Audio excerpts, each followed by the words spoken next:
Hello there and welcome to Lemnis Gate, a game you've probably never heard of, but one I think you should definitely pay attention to, as it is a really fresh experience if you're into shooters and strategy. I recently got to playtest this game, which honestly I wasn't too fussed about. I wasn't expecting much from the game. The trailer they'd sent didn't really do the game and the whole idea justice, I don't think, but after playing it, I did really enjoy it. It's a very unique experience. I'm a fan of any game that tries to do something different, and this is really doing that with a turn-based shooter. Which doesn't sound like it should make any sense, but it really does with this game, and it's done pretty damn well.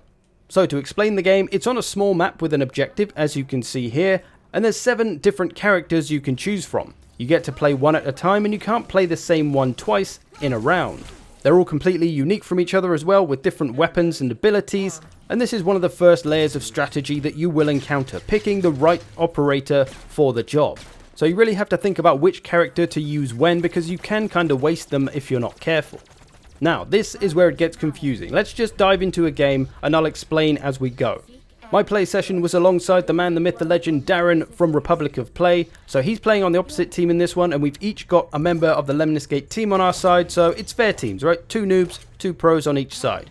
So here we go, the very start of the game, I'm up first. This is my first turn and the first turn of anybody. I've got 25 seconds to make something happen. There's nobody else on the map right now. I don't need to worry about anyone shooting me. All I need to do is run up and take out an objective, which is what I'm going to do here. Nice and simple. I am sitting still here, which I am going to learn later is a mistake. I should always keep moving. So I've done my little bit. I've destroyed one of the objectives. There's 3 seconds left. And then my turn is going to run out. Moving on to the next turn, which is going to be the opponent's turn.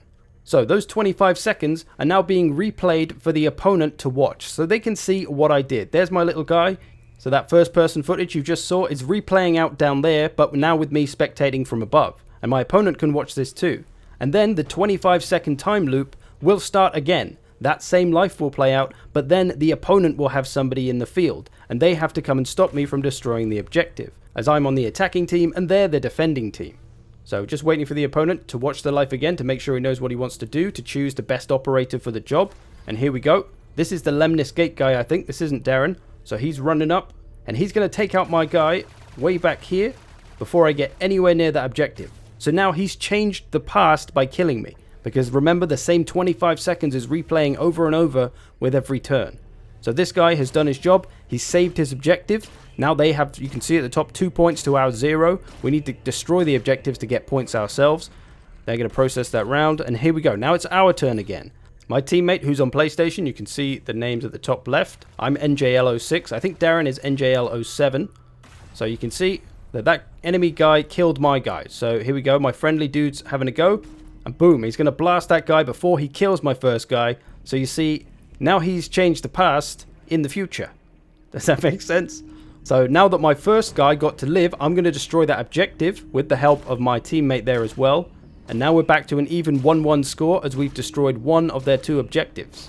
And you can probably see where this is going. So that same 25 seconds with the same lives happening every time is going to play out over and over again, adding in a new player life every time. So it's going to be Darren's turn now. So he could try and save his first guy by killing the guy that killed him, but it's quite difficult because it happened so early on. But Darren's got the toxic guy that puts stuff on the floor and does damage when enemies walk over it. So he's kind of just filling up stuff. And even though he might not be damaging people in this life necessarily, you have to remember that that's always going to be there in the future rounds as well. So if I run any characters through that area, they're going to get that all over them, unless I kill the toxic guy before it happens. So it's starting to get confusing. You can feel the confusion. So it's my go again now. I'm going to play as Vendetta. This one can put turrets down. I just want to basically run around and put turrets everywhere, just to be a bit of a nuisance. I'm not like a character that's going to be super focused, because I'm not important taking out objectives, but I can just put some turrets around just to give the enemy some trouble, because in later lives they may run into these areas. Even though these turrets aren't shooting anything now, apart from this one, it could make a difference later on, because if they leave this character alive and then they've got one of their future characters running around in front of one of my turrets, then my turret is going to do something that it maybe didn't do in a previous life. Okay. I feel like I'm losing you. Are you still with me? Do you understand the game?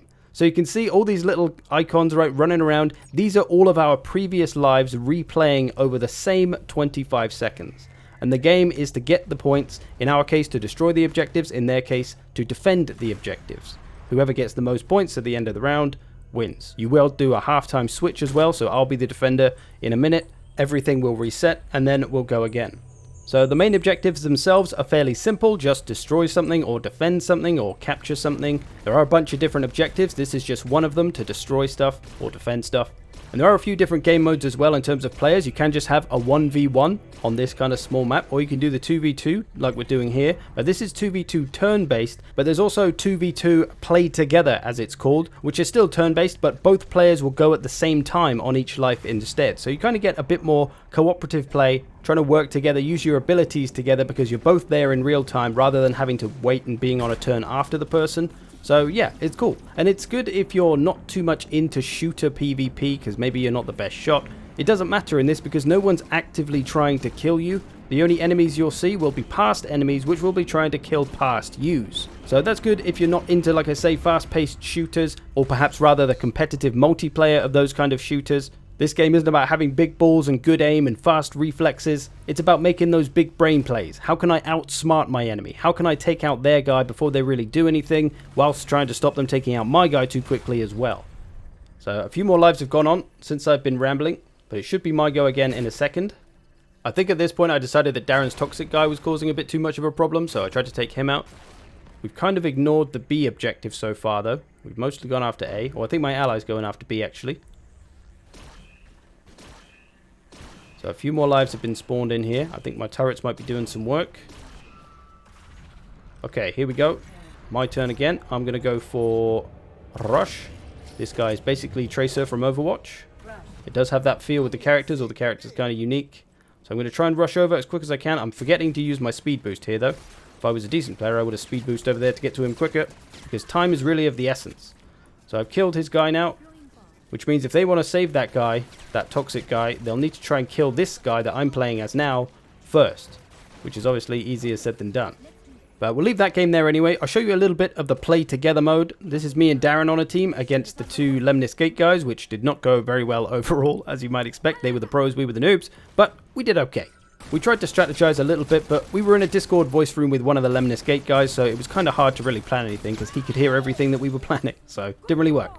Here I'm just throwing grenades around randomly for future lives. I might get a future enemy with all these random grenades, but it's also a double-edged sword because I might actually kill future friendlies. So there is that to worry about.